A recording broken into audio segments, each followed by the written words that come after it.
बिस्मिल्लाहिर्रहमानिर्रहीम। अस्सलाम वालेकुम नाज़रीन, प्रोग्राम लास्ट आवर में मैं हूं मेहरीन सब्तैन। नाज़रीन, सियासी सूरत हाल में बहुत सी तब्दीलियाँ इस वक्त रूनुमा हो रही हैं और आज के प्रोग्राम में हम बहुत से ऐसी बातें आपको बताएंगे जो बिहाइंड द स्क्रीन इस वक्त हो रही हैं, यानी कि वो बयानात जो एक मंजर आम पर आते हैं लेकिन अंदर खाते क्या चल रहा है, कुछ आज इस पर से हम पर्दा हटाएंगे। उस्मान बुज़दार ने ऐलान किया है कि वो पंजाब के तमाम इख्तियारात के वाहिद मुख्तार-ए-कुल है और कुछ ही दिनों में ये बात साबित हो जाएगी, इस पर भी बात करेंगे। और तहरीक इंसाफ, नून लीग और पीपल्स पार्टी के गुज़िश्ता 2 सालों की करप्शन पर 20 केसेस खोलने जा रही है, ये सब कैसे होगा ये भी आपको बताएंगे। और फिर आपको बताएंगे कि नून लीग के दरूने खाना ये खबर है कि कई एक मेंबर पार्लियामेंट जो है वो अब काफ लीग को ज्वाइन करने जा रहे हैं, कोई फॉरवर्ड ब्लॉक बनने जा रहा है, इस तरह की जो खबरें हैं, ये असल खबर क्या है वो भी आज हमारे प्रोग्राम में शामिल है। उसके अलावा सिंध से खबर है कि जरदारी एंड फैमिली को रास्ता मिल रहा है, ओमनी ग्रुप में किसको कुर्बानी का बकरा बनाया जाएगा, इस पर भी बात होगी आज के प्रोग्राम में। सबसे आखिर में हम बात करेंगे जो तकलीफदेह वाक़या कराची में पेश आया, कमसिन बच्चे की हलाकत का वाक़या है, कसूरवार कहीं पुलिस को गर्दाना जाता है लेकिन इससे आगे भी बहुत से कसूरवार हैं, उनके बारे में भी आज बात करेंगे। ये क्या उनकी नाअहली है या क्या वजह है कि 3 बार पाकिस्तान पीपल्स पार्टी जो वहाँ पर मौजूद है हुकूमत कर रही है और अभी तक इस बात का सदेबाब नहीं हो सका। ये कोई पहला वाक़या नहीं है जो कि सिंध में पेश आया। इस सब पर आज के प्रोग्राम में गुफ्तगू करेंगे। मेरे साथ प्रोग्राम में मेहमान के बारे में आपको बताती चलूँ, हमारे साथ मौजूद है राना अजीम, सीनियर सहाफ़ी हैं और आज बहुत सी अहम खबरें अपने साथ लिए हुए हैं, कुछ हक़ाइक़ से पर्दा हटाएंगे आज के प्रोग्राम में भी। चौधरी मंजूर, रहनुमा पाकिस्तान पीपल्स पार्टी, हमारे साथ मौजूद है। सेनेटर अब्बास खान आफरीदी, रहनुमा पाकिस्तान मुस्लिम लीग नून, और अंदीब अब्बास, रहनुमा पाकिस्तान तहरीक इंसाफ। राना अजीम साहब, क्या इरादे हैं, क्या फ़ैसले उस्मान बुज़दार साहब के? बिस्मिल्लाहिर्रहमानिर्रहीम। आज मेरी उस्मान बुज़दार साहब से मुलाकात भी हुई। आज उस मुलाकात के बाद भी मैं काफ़ी देर वहाँ बैठा रहा, मैंने देखा तो आज उस्मान बुज़दार बिल्कुल एक तब्दील उस्मान बुज़दार नजर आए। अच्छा, कि वो उस्मान बुज़दार जो जिन्हें पहले हम मिलते थे तो उनका स्टाइल और था, बड़े गुटे गुटे होते थे। आज तो उन्होंने बिल्कुल खुली ढुली बातें की और बिल्कुल उन्होंने कहा कि बात यह है कि अब मैं बताऊँगा। जो लोग ये समझते थे कि शायद मैं खामोश हूँ, मुझे काम करना नहीं आता, आज मैंने, उसने कहा कि आज मैंने गंदम की जो फसल तबाह हुई उस पर फौरी अहकाम जारी किए हैं, सुबह से उस पर अमल दरामद शुरू हो जाएगा, किसानों को पैसे मिलेंगे। एक्टिव आज उन्होंने कहा जी मैंने पहली दफ़ा ATM कार्ड लेके आ रहा हूँ, किसान ATM कार्ड। मैंने कहा जी आपको इजाज़त किसने दी है? उसने कहा जी किसी ने इजाज़त नहीं दी, मैं वज़ीर आला हूँ, मैंने किसानों के लिए बेहतरी के लिए काम करना, अब किसान ATM कार्ड आएंगे, अब मैं खुद देखूंगा। अगर मैं अब ये नहीं कहूँगा कि मुझे सवाल ना करो, मैं मीडिया का सामना करूँगा, मीडिया के सामने जाऊँगा, अगर गलत होगा तो उसे कहूँगा वाकई गलत है, अगर दुरुस्त होगा तो उसे दुरुस्त करूँगा। और हमने फैसला कर लिया कि अपोजिशन को जवाब देना है, अवाम की अदालत में भी पेश होना है। जिसके बाद मुझे ये लगा है कि शायद उस्मान बुज़दार को किसी तरफ से ये कहा गया है कि उस्मान बुज़दार साहब आप एक्टिव हो जाए। पहले नहीं कहा पहले गया था, शायद इस तरह आप खुल के कहने का मौका मिला। आज उन्होंने मुझे ये नहीं कहा। आज मैंने एक बात पूछी है, मैं कहा जी आप क्यों नहीं सामना करते थे मीडिया का, आप क्यों नहीं अवाम के सामने आते थे? तो उन्होंने हंस के एक बात मुझे कह दी कि मुझे अगर पहले कुछ लोग कहते थे सामने ना आओ, लेकिन अब मैंने फैसला किया है कि मैं सामने भी आऊंगा, सवालों के जवाब भी दूंगा और जो कुछ मैंने किया है। यानी वो जो 6 ताकतें थी उन सबको अब पीछे होने का, वो जो अभी चौथे IG लगाए गए हैं, यानी पूरा राउंड अबाउट जो लिया गया है, वापस आरिफ नवाज साहब पर जो आ गए हैं, तो सर्विस आपको भी बता दिया गया आप भी पीछे रहे, यानी कि उनको मिल गया ये इशारा कि अब you are all in all. Is that so? बिल्कुल यही है। ठीक है। अच्छा ठीक है, अंदीब, उस्मान बुज़दार साहब, वसीम अकरम प्लस इमरान खान साहब के इरादा कर लिया उन्होंने पक्का, और जिस तरह भी बता रहे हैं हमें तो लग रहा है वाकई अब वो बहुत कुछ करके दिखाएंगे। कर पाएंगे क्या वो पंजाब जैसा सूबा उस्मान बुज़दार साहब चला पाएंगे?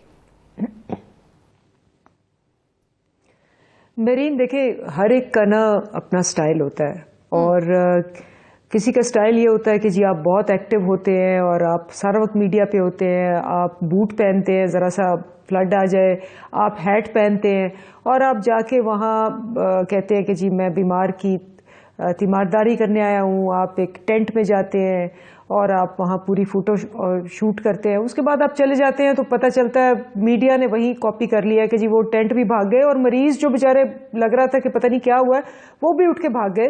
पता चला वो सारा कुछ एक ड्रामा था। एक वो स्टाइल है, फुर्तियों का, और एंड में पता चले आपको कि आपने साफ पानी कंपनी बनाई, 400 करोड़ रुपया उस कंपनी पे लगाया, एक बूंद साफ पानी नहीं मिला। ये सुप्रीम कोर्ट में सारा ये रिमार्क्स हुए और सारा कुछ हुआ। तो एक तरफ तो आपके पास वो स्टाइल है, एक तरफ आपका स्टाइल है कि जी ठीक है, आप इतने वर्बल नहीं है, इतने वोकल नहीं है, आप एक पसमानदा इलाके से है, आपको वो शायद फुर्तियाँ नहीं आती, और आप अपना आराम आराम से काम कर रहे हैं, और आप जब देखते हैं कि जी अब टाइम है तो अब मैं खुल के आऊँ, तो वो आ गए। तो मेरे ख्याल है ये जो दो कंट्रास्टिंग स्टाइल हैं, ये हर बंदे के अपने अपने होते हैं। अगर कोई तीसरा बंदा हो, या परवेज इलाही साहब की आप बात करें या किसी और की जो पहले रहा हुआ है चीफ मिनिस्टर, तो उनके मुतालिक कुछ लोग आपको और बताएंगे। And at the end of the time आपने ये देखना है कि एक हुकूमत 7 दफा आई है, 7 दफा पंजाब में आई है, और उन्होंने पंजाब के अंदर आज ये हालत है कि लाहौर शहर जिसपे 58% पूरे पंजाब का, 106 शहरों में 42% मिला के, और यहाँ 58% आप देखें जो बजट स्पेंड हुआ, 70% पानी जो है वो पीने के काबिल नहीं अंदीप, है। आप अभी कह रही थी ना कि हैट पहन के, बूट पहन के बताना पड़ता है कि मैं वजीर आला हूँ, लेकिन ये जरा अब्बास खान अफरीदी साहब से भी बात कर लेते हैं ना, क्योंकि हमने देखा हैट पहन के, बूट पहन के, कम से कम वो वजीर आला बन के वो पावर्स अथॉरिटी इंजॉय जरूर कर रहे थे, वो जो ऑर्डर देते थे उनको 6 जगहों पर देखना नहीं पड़ता था। अब्बास साहब, ये जो बात इन्होंने की समझ नहीं आ रही मुझे। ये उन्होंने ये कहा कि अब मैं चलाऊंगा, तो इससे पहले कौन चला रहा था? नंबर 1। नंबर 2, शहबाज शरीफ साहब जब चला रहे थे तो उनको तो नहीं कहना पड़ता था कि हुन मैं आ रहा, मैं स्टीयरिंग पर हूं, यानी उनको नहीं कहना पड़ा, इनको क्यों कहना पड़ा? बस बदकिस्मती है कि इतना टाइम, 2 साल 3 साल कंटेनर चीखना कि तबाही है, ये जो है पेट्रोल पे ज़्यादा टैक्स लेते हैं। जैसे अभी शहबाज साहब की, अब मैं पंजाब की बात कर देता हूँ, हम दवाइयाँ जो हैं अस्पताल में फ्री दे रहे थे, हम सब्सिडीज़ दे रहे थे, इन्होंने कहा इन्होंने पाकिस्तान का पैसा लूट के लोगों को दे दिया है। आज ये कह रहे हैं 4 IG 8 महीने में बदली हो गए, इन्होंने IG से चपड़ासी बना दिया है। मुझे ये बताएं कि एक आदमी एक सूबा चला रहा है, पाकिस्तान का सबसे बड़ा सूबा, पहले खुदा माफ़ करे कहते हैं इमरान को हम क्रेडिट देते हैं, बारिशें ज़्यादा हो रही हैं, आज तूफ़ान आया, सारा पंजाब का गंदम चला गया, पता नहीं इसका क्रेडिट किसको देंगे। मुझे हैरानगी होती है इनकी बातें सुन के। कोई मिनिस्टर कह रहे हैं आप 1 रोटी का है, आने वाले वक्त में 2.5 रोटी देंगे। पहले जब कंटेनर पे थे तो कह रहे थे कि पेट्रोल जो है उसमें टैक्स हम 40 रुपए लीटर देंगे, अभी पेट्रोल महंगा हो गया है। भी जवाब दीजिए ना बात साहब, मेरी बात का भी तो जवाब दें। क्या लगता है कौन चला रहा था पहले, और अब आपको लग रहा है कि उस्मान बुज़दार साहब जो हैं वो चला पाएंगे? ये अब बड़ा कोई पक्का डिसीजन दिखाई दे रहा है उनका, बड़ा जबरदस्त चला के दिखाएंगे हेड टू बूट के बगैर। मेरी एक बात याद रखें, मेरे ये PTI वाले भाई, और आज के प्रोग्राम को नोट करें। इमरान खान साहब जाते हैं कैबिनेट मीटिंग, उधर पंजाब में चेयर करते हैं, बातें करते हैं मिनिस्टरों के साथ, सारा कुछ आके इधर आ जाते हैं। वज़ीर आला साहब जो हैं वो कहते हैं मैं जी अभी सीख रहा हूँ, मेरी ट्रेनिंग हो रही है, हम नए हैं।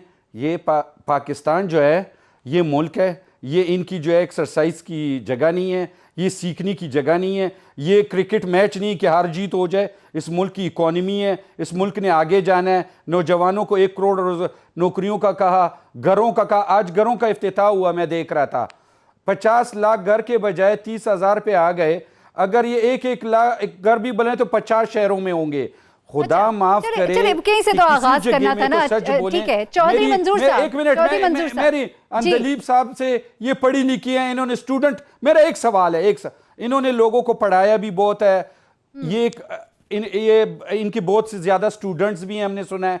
कभी जिंदगी में कभी ऐसा इन्होंने अपने स्टूडेंट को बोला होगा कि बेटा झूठ बोलना अच्छी बात होती है? कभी माँ बाप ने बोला होगा कि झूठ, आज इनका लीडर कहता है कि झूठ बोलना बहुत अच्छा होता है, यू टर्न ले लिया करो जिधर आपको जरूरत हो। दुनिया में कोई एक मिसाल, ये भी कहते हैं सामने दीवार हो तो उसे टक्कर तो नहीं मार देनी होती ना, कहीं ना कहीं मुड़ना होता है। चले मैं आपकी तरफ आती हूँ। चौधरी मंजूर साहब, आप ये बताएं, हमने देखा कि निजाम में गलतियां ढूंढती रही है PTI, हमने देखा ब्यूरोक्रेसी में जितनी उखाड़ पिछाड़ हुई, जितने लोगों के ट्रांसफर, 3 आईजी तब्दील हुए, चौथे आए, वो पहले निज़ाम का हिस्सा थे, वो अब ये कहना शुरू हो गए कि जी यू टर्न छोड़े, इमरान खान साहब ने तो पूरा राउंड अबाउट ही लेना शुरू कर दिया है।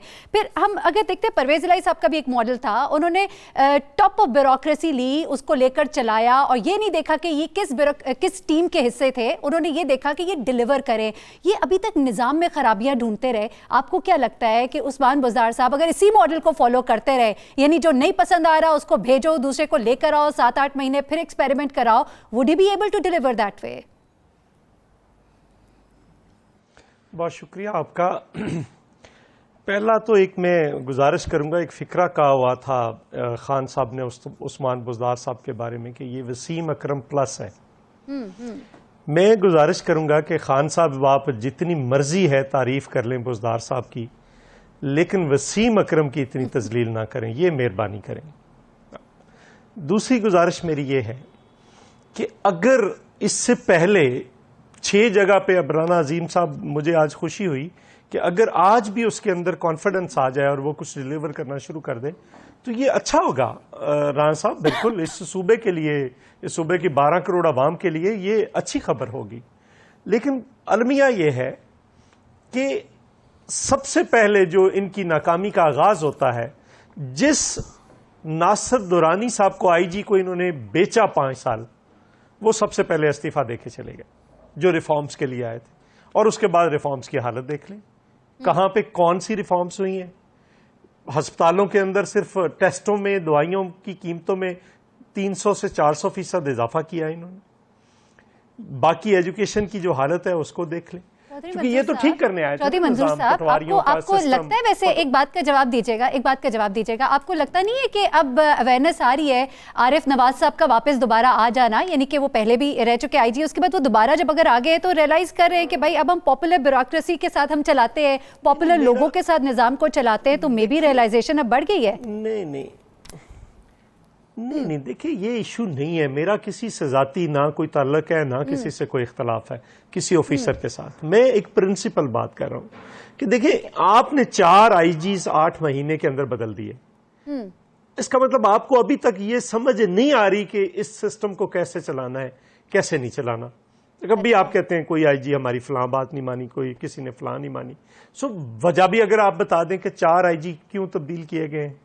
दूसरी तरफ सिंध हाईकोर्ट का फैसला है कि आप जनाब वहां पे सिंध के अंदर तो आप किसी एक एसएचओ को तब्दील नहीं कर सकते, यहां पे 8 महीने में 4 आप आईजी तब्दील करते हैं, डिलीवर फिर भी नहीं हो रहा। क्या मैं पूछता हूं कि क्या इन 4 आईजीज के तब्दील होने से क्या थाना कल्चर तब्दील हो गया है, वहां पे रिश्वत का खात्मा हो गया है, बढ़ गई है पहले से? किसी से पूछ के देख लें, आप किसी अपने रिपोर्टर को फोन करें और उससे पूछें कि क्या पुलिस के अंदर पटवारियों की और बाकी जगहों पर रिश्वतें कम हुई हैं या बढ़ गई हैं। इसलिए मैं ये कह रहा हूं कि ये जो काम करने आए थे ये उसकी तरफ तवज्जो दे। क्या अब चौधरी परवेज इलाही साहब ने हार मान ली, वो पीछे हट गए, वो यहां से स्पीकर बनने आए वहां की 2 सीटें छोड़ के? चौधरी सरवर साहब जो गवर्नर है, इतने पावरफुल गवर्नर है, क्या वो पीछे हट जाएंगे?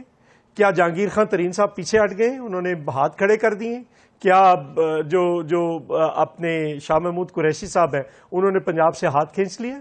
बाकी जो पावरफुल क्वार्टर्स हैं वो पीछे हट गए? क्या बनी गाला से जो वहां से ड्राइव किया जा रहा है वो पीछे हट गए? नहीं हुआ। यानी आपको लग रहा है कि उस्मान बुज़दार साहब का फैसला तो अच्छा है, लेकिन फैसला इम्प्लीमेंट होता आपको दिखाई नहीं देता। आपको लगता है कि जिस तरह से ये लेकर चल रहे मामलात, ये मामलात जो है ये सुधरने वाले नहीं, आपको ऐसा लग रहा है? ठीक है, एक ब्रेक लेते हैं, ब्रेक से जब हम वापस आएंगे तो तहरीक इंसाफ ने जो नून लीग और पाकिस्तान पीपल्स पार्टी के हवाले से 20 केसेस खोलने का इरादा कर लिया है, इस पर भी बात करेंगे। हम इस पर भी बात करेंगे कि वो जो फॉक जो है जो बनने जा रहा है, जो परवेज इलाही साहब की शायद कोई कोशिशें हैं, वो सब क्या होने जा रहा है। कुछ प्ली बार्गेनिंग की बातें हो रही है, पाकिस्तान पीपल्स पार्टी के अंदर क्या चल रहा है, कौन माफी हासिल कर लेगा और प्ली बार्गेन भी हो जाएगी और पता भी नहीं चलेगा, सियासत भी बच जाएगी। ये सब कैसे होगा, जानिएगा एक ब्रेक के बाद।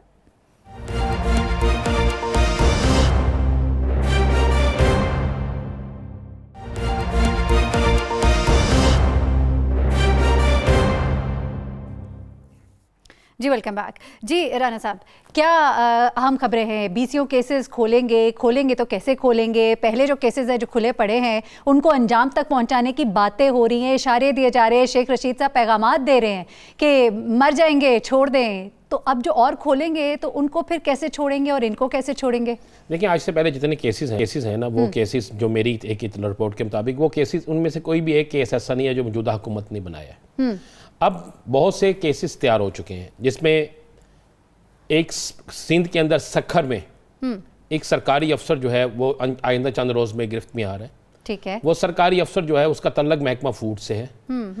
वो उसकी काफ़ी इन्वेस्टिगेशन मुकम्मल हो चुकी है और उसकी इन्वेस्टिगेशन में जो चीज़ें सामने आई हैं उसमें 2 या 3 बड़ी शख्सियात जो हैं पीपल्स पार्टी की, उनके हवाले से आया है कि वो उन्होंने लगवाया, वो उसने जो करप्शन की, जो उसने पैसों की मनी लॉन्ड्रिंग की और दीगर मामला। सिर्फ एक महकमे की बात कर रहा हूँ, इसमें क्या हकीकत है क्या नहीं, मेरे पास जो इन्फॉर्मेशन है मैं उसके मुताबिक बात कर रहा हूँ।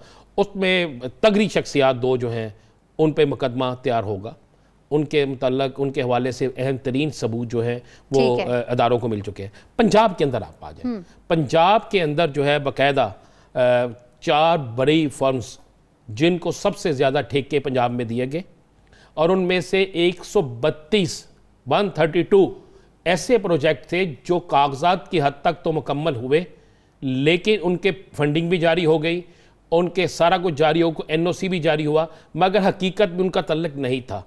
उसमें कौन कौन मुलव्वस था, किसने वो पैसे जारी किए, हालांकि उसमें से एक सेक्रेटरी जो है वो इस वक्त मौजूदा हुकूमत में लगा भी हुआ है।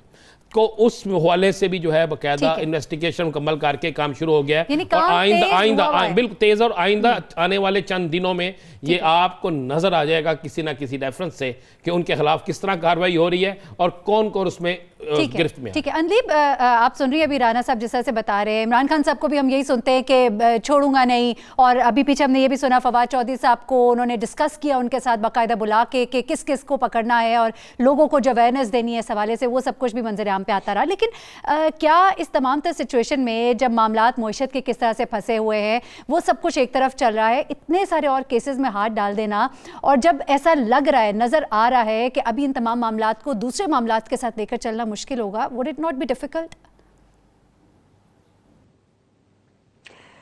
मेरीन, मुझे मौका दे कि मैं पूरी तफसील बताऊं जैसे बाकियों ने बताई है। तो पहली बात तो ये कुछ उन्होंने बात की कि जी दवाइयाँ और पंजाब में जो ज़बरदस्त किस्म का काम हुआ, तो इन्होंने वाकई 7 दफ़ा आए पंजाब में, और उसमें आपको याद है दवाइयों का जो PIC में आप लोगों ने स्कैंडल ब्रेक किया था, 150 बंदा मर गया था स्पूरियस दवाइयों की वजह से। और ये जो दवाइयों की हाइक हुई है, ये भी सुप्रीम कोर्ट ने जो प्रूव कर दिया कि शायद खाकान अब्बासी साहब 8% कैप जो था, जो कि उस पर था कि 8% से ज़्यादा आपकी अथॉरिटी नहीं है, वो रिमूव करके गए हुए हैं। हमने इनको पकड़ा है और इनको 393 हमने वो जो लोग पकड़े हैं उन्होंने स्टे ऑर्डर ले लिया। उन्होंने कहा जी हुकूमत ने तो हमें अलाउ कर दिया था। तो ये हकीकतें हैं। अब ये जो कुछ भी है, 7 दफ़ा अगर आप यहाँ रहे हैं और आपने दवाइयाँ क्या, आपने गैस क्या, आप एक छोटी सी बात समझ लें कि 60 सालों में आपने 37,000 जिसको कहते हैं अरब रुपए, या आप $37 बिलियन आपने कर्जा लिया आपने 60 सालों में, और पिछले 10 सालों में $60 अरब कर्जा लिया गया है। और वो कहाँ गया? अगर आपकी गैस तो ठीक है ना, लेकिन एक तरफ जो ये बात की जाती है कि इमरान खान साहब का सारा फोकस जो नून लीग पाकिस्तान पीपल्स पार्टी की करप्शन पर है, करप्शन तो अपने अंदर भी मौजूद होगी ना PTI। मेरी बात पूरी नहीं हुई ना। जी जी, वक्त चूंकि मुख्तसर है। जी जी, मेरी बात पूरी नहीं हुई। जी नहीं, वक्त तो मुख्तसर है लेकिन सबके लिए है ना, सिर्फ मेरे लिए नहीं है। नहीं, आप अपनी बात मुकम्मल कीजिए। तो ये है कि ये जो आप कह रही है ना, हाँ, ये जो कह रहे हैं ना कि जी ये 4 बंदे चेंज हो रहे हैं, अब ये क्यों चेंज हो रहे हैं? इन्होंने, आपने इतने ब्रेकिंग प्रोग्राम्स किए हैं पिछले 5 साल से, उठा के देख लें कि इन्होंने सारे इदारे तबाह कर दिए। पुलिस का इदारा तबाह किया इन्होंने, FPR तबाह किया, SCCP तबाह किया। ये मैं आपको दिखा रही हूँ, ये नवाज शरीफ साहब 2013 में आके कह रहे हैं कि सिंध पुलिस ने 6000 क्रिमिनल्स हायर किए हुए हैं। ये देखें, ये लिखा हुआ है कि नवाज शरीफ साहब कह रहे हैं कि सिंध पुलिस ने 6000 क्रिमिनल्स हायर किए हुए हैं, या आईजी पंजाब की रिपोर्ट उठा के देख लें पंजाब के बारे में, उन्होंने कहा 25,000 क्रिमिनल्स आपने किए हुए हैं। अब हमें ऑब्वियसली इसी 28 लाख ब्यूरोक्रेसी के साथ गुजारा करना है, और अगर ये काम नहीं करेंगे, हम ये नहीं देखेंगे कि जी ये जाती उम्रे में 2700 जो पुलिस वाले हैं वो ठीक हैं और ये शरीफ फैमिली ठीक है, तो पुलिस काम कर रही है नहीं कर रही, मॉडल टाउन का बेड़ा गर्क कर रही, 100 बंदों को गोलियां मार रही है, लेकिन हम बंदा नहीं बदलेंगे। हम 3 नहीं 4 नहीं 5 बंदे बदलेंगे, जितने बंदे सही है पीटीआई ने तहैया कर लिया है कि हम जो है जो सही नहीं होगा उसको बदलेंगे, जो करप्ट होगा उसको पकड़ेंगे, नहीं करेंगे। एक दिलीप अब्बास साहब के नोटिस में लेता हूं, माजरत से आपने अभी मॉडल टाउन का जिक्र किया, लेकिन मैं आपको बताता जाऊं कि सानिया मॉडल टाउन में नवाज शरीफ बरादरान को बेगुनाह करने वाले राना शहजाद अकबर को आपकी गवर्नमेंट डीआईजी लाहौर ला रही है। अच्छा चलिए ठीक है, आगे बढ़ते हैं। चौधरी मंजूर साहब, हमने ये भी देखा कि पाकिस्तान पीपल्स पार्टी है वो बीआरटी के उस केस में तो चली गई, लेकिन हमने ये नहीं देखा कि पीटीआई किसी केस में पाकिस्तान पीपल्स पार्टी या नून लीग के हवाले से कहीं गई हो, नैप कर रहा है, जो भी कर रहा है। लेकिन इस वक्त जो मजीद केसेस खुलेंगे और जिस तरह ये लोग कहते हैं कि आप लोग करप्ट हैं, आप लोगों ने मैल प्रैक्टिसिंग की है, जो भी किया है, ये कहती है पीटीआई, तो किस तरह से अगर ये लोगों ने ये सारे केसेस और खोलने शुरू कर दिए, अंदीप साहब तो कह रही है किसी को नहीं छोड़ेंगे, जो गलत करेगा 1 नहीं 2 नहीं 10 बदलेंगे, तो कैसे निजाम चलेगा? और आप लोगों के लिए ये कितनी तशवीश की बात है? अच्छा देखिए, पाकिस्तान पीपल्स पार्टी के लिए ना तो कोई ये केसेस नए हैं, ना कोई अदालतें नई हैं, ना कोई जेलें नई हैं, ना कोई कैदें, ना कोड़े, ना फांसियां। सो इसलिए हमें इन चीज़ों से न डराएं। सवाल सिर्फ इतना है कि मैं आपसे पूछता हूं, राना अजीम साहब ने एक बात की है कि अब फूड इंस्पेक्टर को पकड़ लें जी, इसका मतलब ये है कि कहानी कहां से हुई थी, मेगा मनी लॉन्ड्रिंग स्कैंडल, वहां से फेक अकाउंट्स पे आ गई, फेक अकाउंट्स पे अब फूड इंस्पेक्टर तक चली गई। इसका मतलब यह है कि इनको समझ आ गई कि उस केस में तो कुछ नहीं नजर आ रहा। दूसरी बात, मैं ये कहता हूं कि मुझे कोई एतराज नहीं, ये 20 केसेस हमारे खोलें, जरा अपने 20 केसेस जो इनके लोगों के खिलाफ है जरा उसकी तरफ भी तो कोई पूछ लेना, उसकी तरफ भी। राना अजीम साहब हमारे दोस्त हैं, भाई भी हैं, ये जरा केपीके की भी एक आध स्टोरी दे दिया करें साथ ही। मसलन ये बता दें कि वो जो वहां पे बीआरटी कहते थे 8 अरब में बनेगी, आपने परसों पढ़ी नहीं, मैंने स्टोरी दी है परसों, और 125 मैं इत्तेफाक से नहीं पढ़ सका, मुझे भेजिएगा, मैं उसको देखना चाहता हूं ताकि ये चीज भी हो। अच्छा, वहां पे क्या हुआ, जो सुनामी ट्री था उसको वो इंक्वायरी पेंडिंग है नैब के पास, उसका क्या हुआ, मालम जब्बा पे क्या हुआ, खैबर बैंक पे क्या हुआ, अभी जो लेटेस्ट स्कैंडल आया जो इन्होंने वहां पे रिफॉर्म्स फरमाई थी महकमा तालीम के अंदर, 21,000 फेक स्टूडेंट्स पकड़े गए जिनका 1100 रुपया महीना ये पैसे लेते थे। तो उसका क्या हुआ है अभी तक? ये जो एहतसाब पे 80 करोड़ रुपया लगाया और 80 सवाल तो उठेगा ना, सवाल तो उठेगा कि वो तो हमने भी कहा कि पीटीआई के अंदर जो लोग हैं उनका भी परवेज लाई साहब पे जो केसेस हैं उनका क्या हुआ। और अभी आखिरी बात एक मुझे करने दे, अभी जो दवाइयों का स्कैंडल आया, ये मियां अतीक इनके इत्तेहादी जमात के सेनेटर हैं जो चेयरमैन है स्टैंड, उन्होंने कहा है कि कराची की एक शख्सियत जो इस वक्त मुल्क के सबसे बड़े ओहदे पे बराजमान है, उसने ये पैसे लेकर 300-400% दवाइयां बढ़ाई हैं। ये जो ड्रैप का एक बाकायदा नोटिफिकेशन है कि दवाइयों का जो मटेरियल है जो बाहर से इंपोर्ट हो रहा है उसमें इतनी बड़ी कमी आई है कि $7700 की जो चीज थी वो $66 की रह गई है। ये ड्रैप के बाकायदा डेफिनेटली आंसरेबल है गवर्नमेंट और उन्हें जवाब देना पड़ेगा उन तमाम इंक्वायरीज का भी। और जैसा अभी राना साहब ने कहा कि उसी बंदे को अब आप तो लगाने जा रहे हैं। अब्बास खान अफरीदी साहब, इस वक्त जो बातें हो रही हैं, पहले भी ये बातें बहुत होती रही, आप यकीनन इस बात को भी कहेंगे, आप बताएंगे कि जी पहले भी कहा जाता रहा 35 से 40 लोग नून लीग के टूट रहे हैं और चेंज करे अपनी पार्टी या फॉरवर्ड ब्लॉक बन रहा है। हमने देखा पहले ये सब हुआ था जब मियां नवाज शरीफ साहब मुल्क छोड़ के चले गए थे। अब जब वो वापस आ गए तो फिर उन अफवाहों ने दम तोड़ दिया, ऐसा लगा कि क़यादत साथ मौजूद है, लोग नहीं छोड़ के जा रहे। लेकिन अब फिर बैकडोर जो इस वक्त राब्ते हो रहे हैं और ये सुनने में आ रहा है कि प्ली बार्गेन भी हो जाए, पता भी ना लगे, सियासत भी बची रहे और फिर शायद वो चले जाएंगे। तो कोई 40 के करीब मेंबर कौमी असम्बली, अभी ये राना साहब की ये रिपोर्ट भी है, आज अखबार में भी लगी हुई थी, तो वो जो है वो चौधरी परवेज लाई साहब माशाल्लाह उनके साथ मिल रहे हैं और फिर एक फॉरवर्ड ब्लॉक बन रहा है। एक फॉरवर्ड ब्लॉक आपने बनाया था अता मानिका के साथ 2013 की अपनी हुकूमत को मजबूत करने के लिए, ये बन गया, तो फिर पाकिस्तान मुस्लिम लीग नून पंजाब में कहाँ होगी फिर? अच्छा, आप नाम ले रहे हैं जो इमरान खान साहब कह रहे थे पंजाब के सबसे बड़े डाकू ना, उनका कह रहे हैं जो स्पीकर साहब है, मैं नहीं कह रहा, इमरान खान साहब ने कहा था। तो अगर डाकुओं से कोई काम करवाना है इमरान खान साहब ने और उनको रखा हुआ है तो, और नेप साथ है, उसके बावजूद नून लीग के लोग अवाम पाकिस्तान के लोगों के साथ खड़े होंगे, उनको कोई तोड़ नहीं सकता। वो कहता है ख्यालात अच्छे हैं, दिल को खुश करते रहें और सोचते रहें, काम ऐसे कुछ होने वाला नहीं, नेप को भी इस्तेमाल कर लें। इमरान खान साहब ने, मैं तो नहीं कहता हूँ, मैं उनका एहतराम करता हूँ, परवेज़ भाई का, हमारे लिए इज़्ज़त वाले हैं, लेकिन इमरान खान ने कहा था कि पंजाब के सबसे बड़े डाकू हैं। मैं ये कहता हूँ कि इनको छोड़ें कि कौन क्या कर रहा है, पीपल्स पार्टी क्या कर रही है, हम सब बुरे हैं, ये बहुत अच्छे हैं, ये पाकिस्तान की क्रीम है, एलीट है। मैं तो नहीं, कुछ भी नहीं है, ये एलीट है, इनके पास आइंस्टाइन है। आज 600 अरब जो है स्टॉक एक्सचेंज में गिर गए दोबारा, लोग मर गए हैं, लोग खुदकुशियां कर रहे हैं। ये अपने मुल्क के ऊपर तवज्जो दे, 400 अरब 500 अरब टैक्स कलेक्शन कम हो गया, छोड़ दें पिछली गवर्नमेंटों ने क्या किया। अच्छा। आप टैक्स कलेक्शन कम कर रहे हैं, स्टॉक एक्सचेंज गिर रहा है।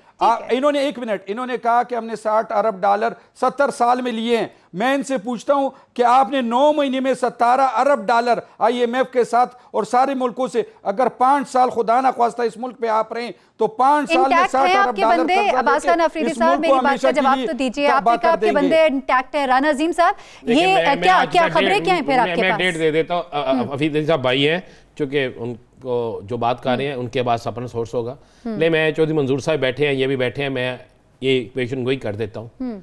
जिस दिन बजट इजलास शुरू होगा, अच्छा, जिस दिन बजट इजलास शुरू होगा, उस दिन दोनों सियासी जमातें भरपूर तरीके से अपना किरदार अदा करती हैं। पीपल्स पार्टी वहीं पे खड़ी है, जितने उनके लोग हैं उनके साथ मौजूद हैं। मुस्लिम लीग ने भी भरपूर तरीके से वहाँ पे खड़े होना है। आप उस दिन अंदाज़ा लगा लीजिएगा कुछ चीज़ों पे कि कितने अरकान असम्बली, मैं अभी आपसे कह रहा हूँ 41 के करीब पंजाब में जो लोग होंगे वो हर उस दिन गैर हाजिर होंगे नून लीग के।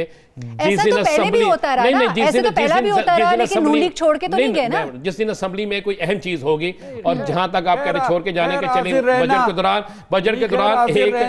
दौरान फोटाबाद से तलक रखने वाले एक MP है, फोटाबाद से तलक रखने वाले एक MP की क़यादत में कितने लोग जाके किसको मिलेंगे। कोई नई चीज तो नहीं होगी ना पाकिस्तान मुस्लिम लीग नून के लिए। तमाने का वाला भी हमें वाकया याद है ना, जब 2013 की गवर्नमेंट बनी थी अनलीब, लेकिन फ्लोर क्रॉसिंग को PTI नापसंद करती है, इमरान खान साहब नापसंद करते हैं। तो क्या आप लोग इस चीज को वेलकम करेंगे? करने या कराने वाले बेशक परवेज इलाही साहब होंगे, लेकिन क्या पसंद करें कि फ्लोर क्रॉसिंग वेलकम होगी? देखिए, बात यह है कि जो फ्लोर क्रॉसिंग होती है जिसमें पैसा लगता है, जैसे हमने पहले भी कहा कि जहाँ जहाँ करप्शन इन्वॉल्व होगी वो हम कंडेम करेंगे, लेकिन अगर लोग खुश नहीं हैं और वो छोड़ना चाहते हैं फॉर वॉट एवर रीज़न, तो उसको तो आप कोई पाबंदी नहीं लगा सकते। हाँ, वो कोई इस तरीके से हो कि जी आप हॉर्स ट्रेडिंग करें, वो जो बाकी चीज़ें हैं उसके हम खिलाफ हैं और खिलाफ रहेंगे। बट आपको एक नज़र आता है, आप देखें कि आपको नज़र आ रहा है 200 टीटियाँ गई हैं, 200 टीटियाँ गई हैं पंजाब के हुक्मरानों की। यानी इनका सारा बिजनेस इससे बना है कि यहाँ से पैसा बाहर भेजा, बाहर से अंदर लाया, और कोई सोर्स ऑफ इनकम नहीं है। जितने कारोबार किए सब फ्लॉप हो गए, और हर दफा पैसा बाहर से आया। खुद कहते हैं कि नवाज शरीफ की वो थी अल अजीजिया फैक्ट्री, हमारी तो कोई फैक्ट्री नहीं है। शहबाज शरीफ ने कहा आप लोग वेलकम कर रहे हैं फ्लोर क्रॉसिंग को कि नहीं? परवेज इलाही साहब कोई फॉरवर्ड ब्लॉक बनाएंगे तो वो आप कह रहे हैं हम हर तरह की गलत चीज को ना करते हैं, तो परवेज इलाही साहब को मना करेंगे, समझाएंगे कुछ उनको कि ना करें ऐसे? नहीं, पैसे इन्वॉल्व नहीं होने चाहिए। People want to come of their own will. अच्छा, वो और बात है, पैसे इन्वॉल्व नहीं होने चाहिए। चलिए ठीक है, चाहे वो उनको, ठीक है, सही है, ठीक है। चौधरी मंजूर साहब, ये बताइएगा, आप बहुत ही ज़ीरक सियासतदान हैं और बड़ी गहरी नज़र भी रखते हैं मुल्क की सियासत पर। अगर नून लीग टूट जाती है, ये जिस तरह से कहा जा रहा है फॉरवर्ड ब्लॉक बनता है, तो फिर पंजाब की सियासत आपको किस तरह की दिखाई देती है? क्या होगा क्या सियासत में? तो ये कोई, देखिए, राना अजीम साहब, अब्बास अफरीदी साहब, राना साहब तो एक खबर दे रहे हैं। उनके पास जो खबर है, एक मतलब मुझे उनके बारे में पता है, उनके पास जो खबर होती है वो बहुत मेहनत करते हैं, जिम्मेदारी से खबर देते हैं।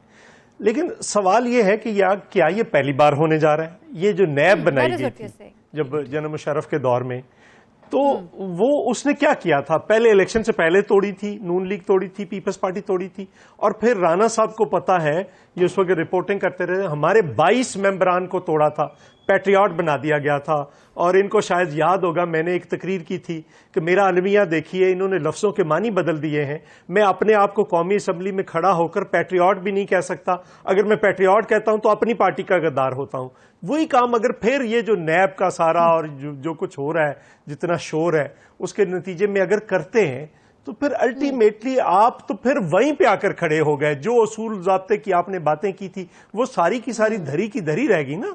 मसलन आपने कहा कि ये मैं एमनेस्टी में नहीं लूंगा, ये चोर और डाकू हैं, तो फिर क्या हुआ, पहले अपनी भी ली, फिर बहन की भी निकल आई, अब फिर तीसरी भी आ रही है।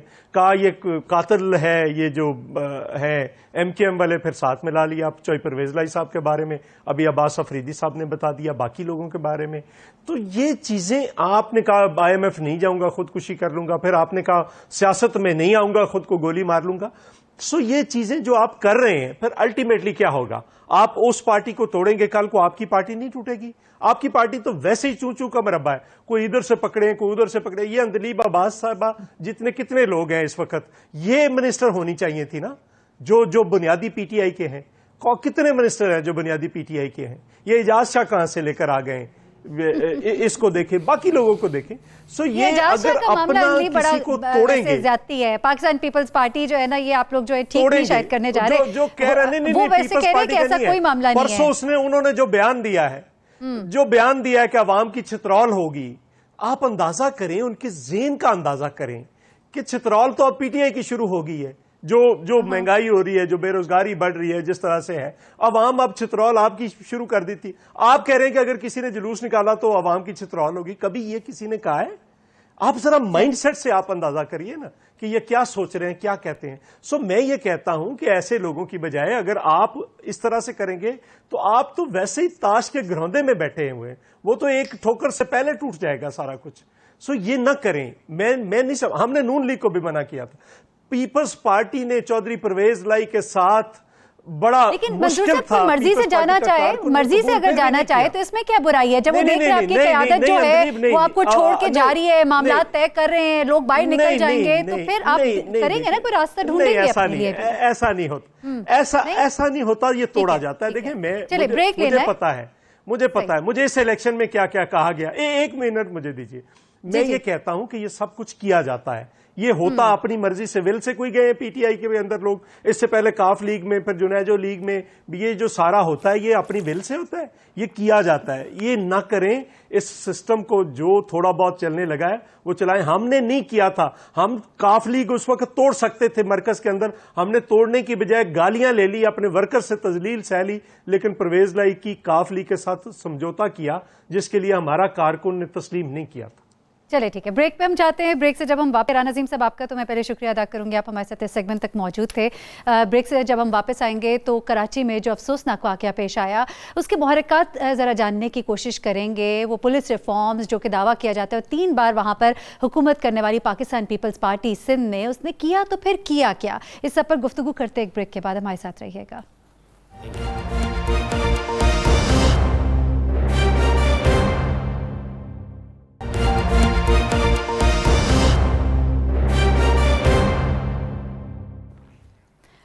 वेलकम बैक नाज़रीन। कराची का इलाका सफूरा चुरंगी, जहां पर पुलिस की मुबैना फायरिंग से 19 माह का बच्चा जो है वो जान बहक हो गया, उनके वालिद जो साथ थे वो भी ज़ख्मी हुए, उनकी टांग में गोली लगी। अफसोसनाक वाक़या पेश आया, जिसके बाद हमेशा की तरह हमारे सियासतदान जो हैं वो अफसोस का इजहार करते हैं।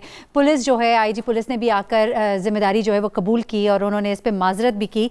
लेकिन सवाल यहाँ पर यह है कि ये कौन सी पुलिस है, क्या निज़ाम है, क्या सिखाया गया है? नाबल्द हैं ये इंसानियत से, मामलात को जानते नहीं है या वाकिफ़ ही नहीं है, उनको पता ही नहीं है काम किस तरह से होता है। हमारे नुमाइंदे औरंगज़ेब अब्दुल जब्बार हमारे साथ इस वक्त मौजूद है, ज़रा उनसे अभी तक की जो डिटेल्स है वो ले लेते हैं और फिर हमारे जो गेस्ट हैं उनकी तरफ हम आएंगे। और अब्दुल जब्बार, ये बताइएगा कि वाक़े के हवाले से अफसोस का इजहार कर दिया गया, मुर्तज़ा वहाब साहब ने कहा कि ऐसा मामलात नहीं चलेंगे, पूरी तफ्तीश होगी, मामला पहुंचा कहां तक है? और पुलिस जो है अपनी पेटीबंद भाइयों को बचाने के लिए अब कुछ ना कुछ करेगी, तो तफ्तीश भी वही करेगी।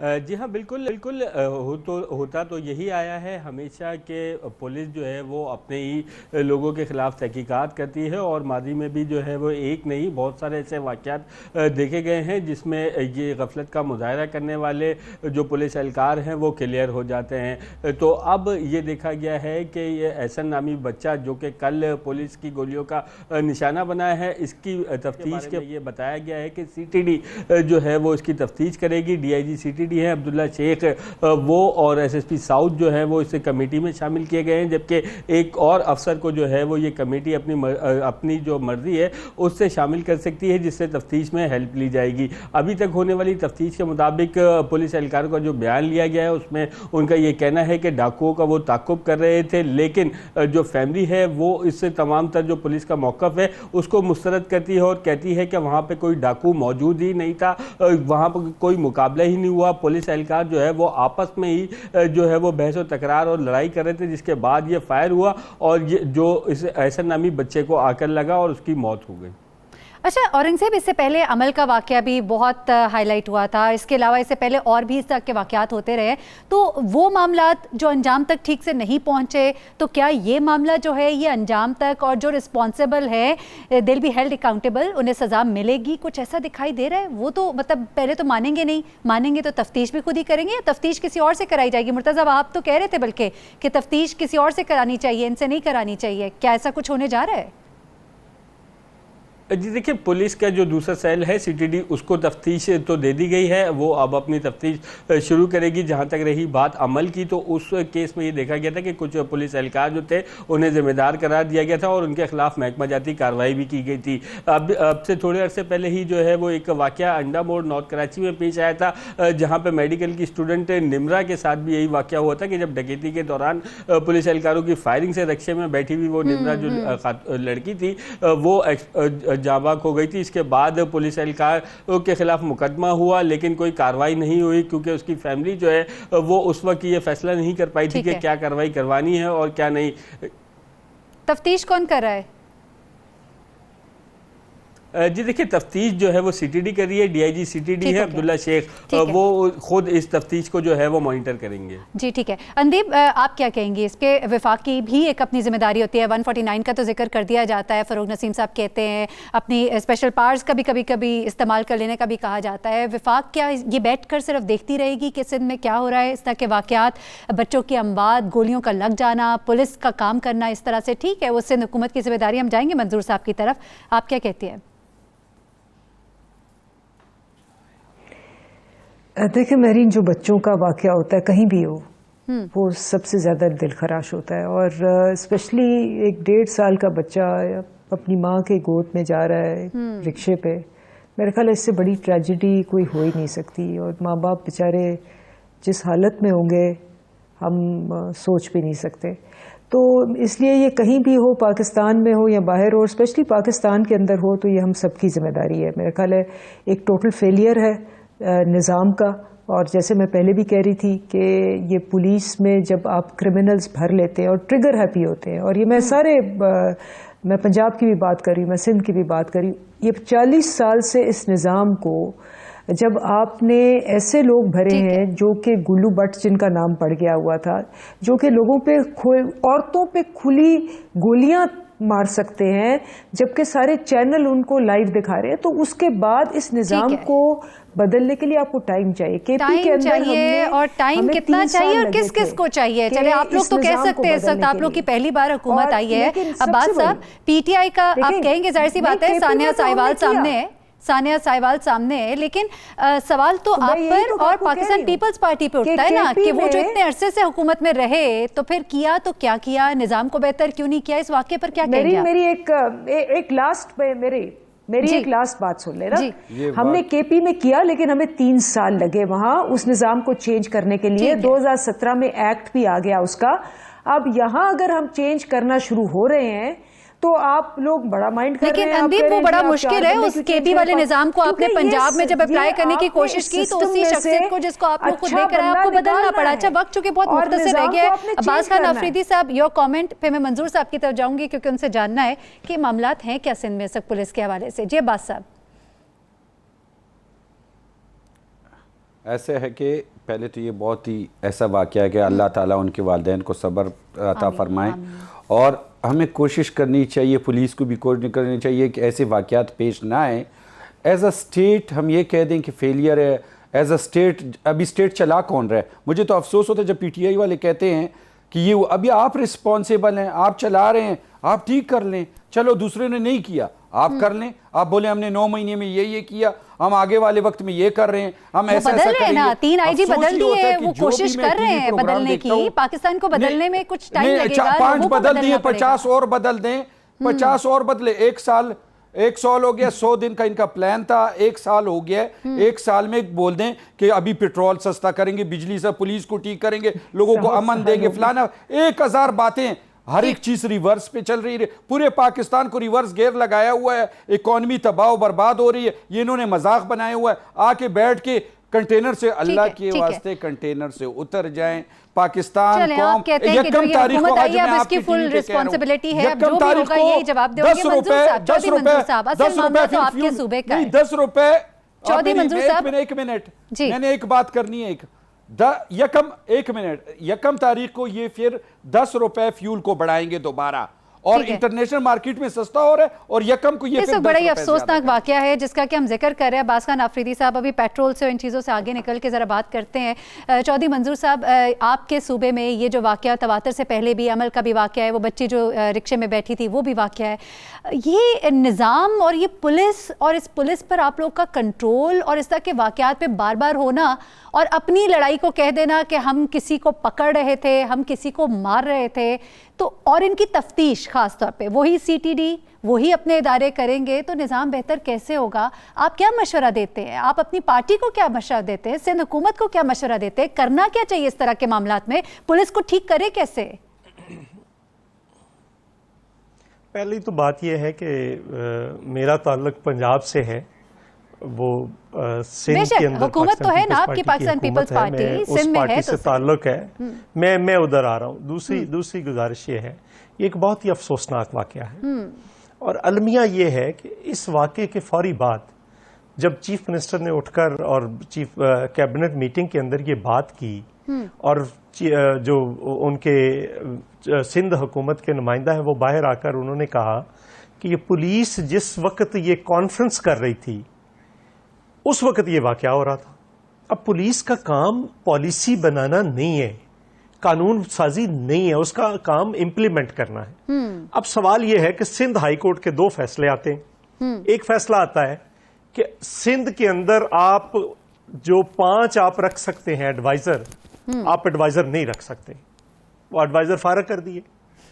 पंजाब के अंदर एडवाइजर मौजूद हैं, KP के अंदर एडवाइजर मौजूद है, सेंटर के अंदर मौजूद हैं, बलूचिस्तान के अंदर मौजूद है, लेकिन सिंध में नहीं हो सकता। फिर दूसरा फैसला आया कि चीफ मिनिस्टर जो या सिंध हुकूमत पुलिस के किसी मामले में मुदाखलत नहीं कर सकती, पुलिस आजाद है। और आज नतीजा पता है क्या निकला है? जो IG पंजाब है, हालांकि ये अच्छे ऑफिसर हैं, मतलब हमें इनकी बारे में नहीं, लेकिन एक माइंडसेट की बात बताता हूं। वो आज DG रेंजर्स से मिले इस बच्ची के इशू पे, वो आज गवर्नर सिंध से मिले हैं, उनको जाकर रिपोर्ट पेश की है। इंतजामी हेड कौन है? चीफ मिनिस्टर ना, वजीर आला है ना, उसने जवाब देना है ना। और साथ बयान दिया है कि हम अवाम को जवाबदेह हैं। आप अवाम को जवाबदेह नहीं है, आप हुकूमत को जवाबदेह हैं, हुकूमत अवाम को जवाबदेह है। और अगर ये हालत होगी, पहली बच्ची के इशू पे भी नोटिस लिया, वो जो बंदा पुलिस की निगरानी में मार दिया, अब नई तफ्तीश सामने आ रही है कि उसको दोबारा फिर गोलियां मारी गईं, जो वहां पे उसके अंदर जो थी एम्बुलेंस, उसके अंदर दोबारा गोलियां मारी गई, और उसको अस्पताल ले जाने के बजाय थाने ले गए, वो बंदा मर गया। उस पे चीफ मिनिस्टर ने कहा, लेकिन कोई बात नहीं, यहां पे 8 IG तब्दील हो सकते हैं, तो वहां पे भी उसकी मर्जी का IG दें, उसको चलाने दे सूबा, उसको नहीं चलाने दे रहे। लेकिन कहा ना मुराद अली शाह साहब ने, उन्होंने कहा कि अगर इसको सजा नहीं देंगे तो मैं उनको सजा दूंगा जो सजा दे सकते हैं और नहीं दे रहे। तो एक स्टैंड तो नजर आ रहा है पाकिस्तान पीपल्स पार्टी का, लेकिन सिर्फ कह देने से नहीं होगा ना, अमल करके दिखाना होगा, निजाम को तश्कील देना होगा। नहीं, मेरी बात तो सुन ले ना, मेरी बात सुन ले। अगर IG चीफ मिनिस्टर को जवाब दे ही नहीं है, या सिंध का कोई भी हेड, कराची का पुलिस चीफ, आईजी को जवाब कहना देनी पड़ा है ना। चीफ मिनिस्टर को, तो चीफ मिनिस्टर क्या करेगा? क्या कर सकता है चीफ मिनिस्टर? ठीक है। वो ये कह सकता है हुकूमत से, फेडरल गवर्नमेंट से, कि मुझे मेरा सूबा चलाने दें, और हम भी कहते हैं कि उनको चलाने दें।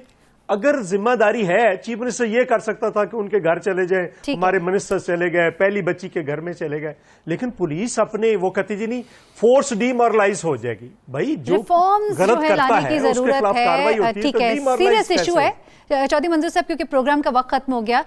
सीरियस इशू है, रिफॉर्म्स आने की ज़रूरत है और मसले को करने की ज़रूरत है। सिर्फ अफसोस कर देने से मामलात नहीं चलेंगे, कुछ इख्तियारात भी चाहिए होंगे और फिर इख्तियारात को इम्प्लीमेंट भी कराना होगा और सही से इम्प्लीमेंट कराना होगा।